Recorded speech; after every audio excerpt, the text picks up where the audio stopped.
I know you do volunteer in church. How exactly do you handle taking time off, burnout, resting without the guilt as a servant in the house of God?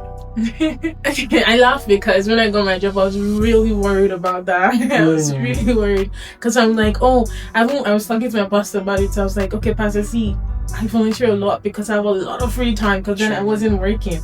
And I was like, but when I start working, I don't want it to be like, she has gotten what she wanted. She's gone away from church. And then it was like, okay, why don't you just not volunteer for as much things anymore? So how I handle that is I let them know communication.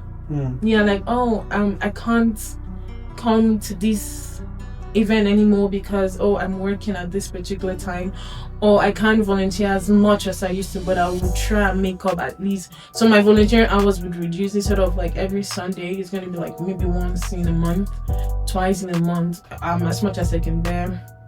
I do take time off. And one thing I learned from a preacher that I listened to, I don't know if I should call his name here. Sure. Okay.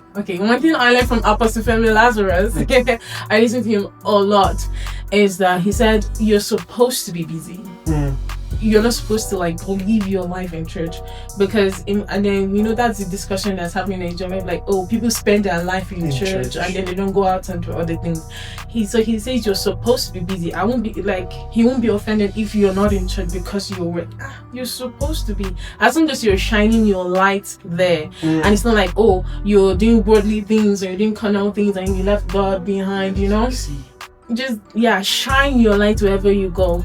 And so when he said that, I was like, all this guilt I've been feeling is unnecessary, because it's the same God that gave me the job. so since then I've been reforming my mind. And there's another thing he said that I actually made sure I practiced today. Even he said if you're under leadership, you should always obey. Submit yourself to that leadership. And if you're going to not be around, instead of going to go and meet your leader and be like, I'm not going to be around this Sunday, like, I'm requesting for permission to travel. So I went to my usher leader, I was like, I'm requesting for permission to travel because I'm traveling soon. And then he was like, okay, granted. I was like, okay.